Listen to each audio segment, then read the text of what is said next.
And I'm Katrina. We're third generation Scientologists. And sisters. We left Scientology when our parents got declared suppressive people. That was in what, 2009? Yeah, which, pretty much ended our life as we knew it.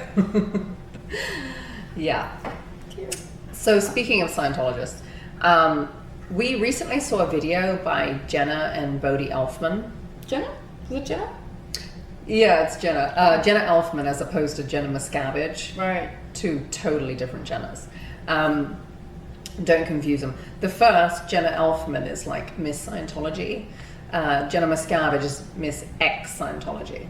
Makes sense. So Jenna and Bodhi, aren't they OTs? Yeah, so they're operating Thetans, which means they've reached the highest spiritual level within Scientology. Okay. And so we were watching their video between Jenna and Bodhi, and in the video, they're getting to fairly descriptive details about how they were trying to have sex in their bedroom while their kids were trying to get in. Right. Understandable, their parents. So here are two celebrity Scientologists who are talking about their sex life on YouTube. Yeah, they talk really descriptively about his penis. Or lack thereof.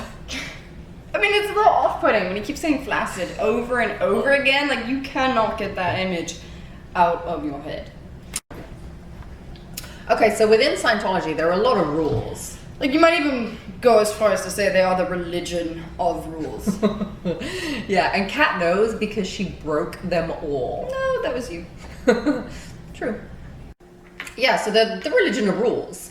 And if you don't follow their rules, there's harsh punishments. Like I've heard of mental torture. They've got make people do hard manual labor. They've even imprisoned people at times. The worst punishment is where they cut you off from all your family and friends. They declare you a suppressive person and make your family and friends shun you.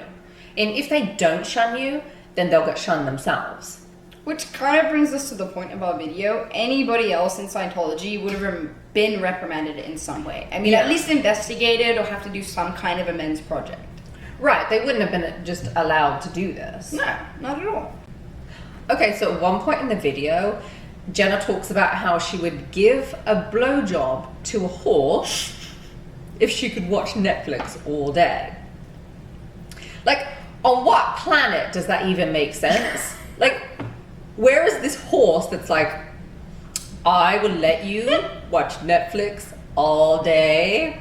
Or, some guy who's like, I'll let you watch Netflix all day. There's a cat.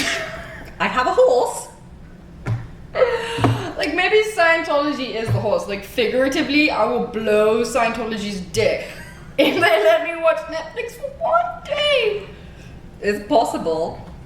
So why have Jenna and Bodhi been able to get away with this when we were Scientologists? We wouldn't have been able to.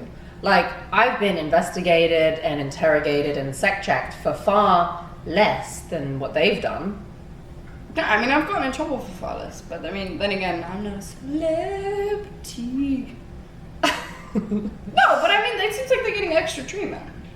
Do you mean extra special treatment? I would go as far as to say extraterrestrial treatment, to be completely honest. Do you want to know the funniest thing I've ever heard at Flag? What? Okay, so I overheard this guy talking about how OTs were getting in trouble and sent to ethics for auditing with a dog in the room. What? Yeah.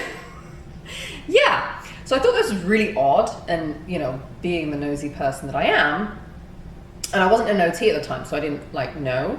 So I wanted to find out about it. So I was outside the sandcastle. Which is where they do the OT levels. It's a flag. Right, yeah. And I saw a lady there walking her dog. I figured, she's probably OT. So I asked her. I was like, so is it true that you might get in trouble or you'd get sent to ethics if you were auditing with a dog in your room?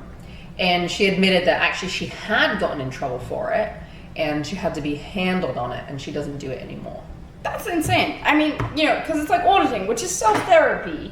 Right. They're creating these rules that contradict their own rules. I mean, they even have papers explaining that animals, they're aware, but they're not self-aware.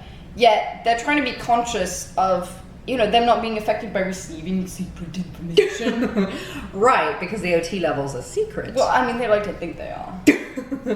Yeah, that's the strange thing. They're secret only if you're a Scientologist. Like, everyone else in the whole wide world has access to them, except Scientologists when it's their religion. Yeah, that's because they want people to pay a ridiculous sum, fee for that service. Yeah, that's true. Okay, so back to the main story.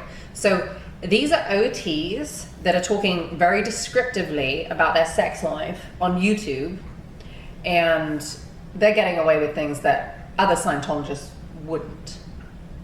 Absolutely. I mean, I would like to point out, I have no problem with Jenna and Bodhi Elfman's video. I found it very funny. Yeah, it was amusing. I found it amusing too. I mean, I was definitely laughing a lot through it, but it's the fact that nobody else that was a Scientologist would get away with this without some seriously harsh punishment and treatment to go with it. And that's what irks you. Right, so like Scientology, the religion of rules, why don't those rules apply to everybody? Why do celebrities have special treatment? Food for thought. We both know we can't go without it. She told me you'll never be alone. I can feel my face when I'm with you, but I love it.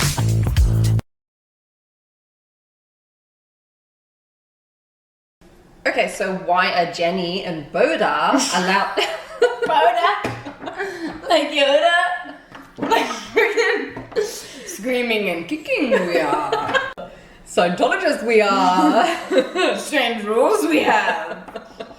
Extraterrestrial treatment you may receive.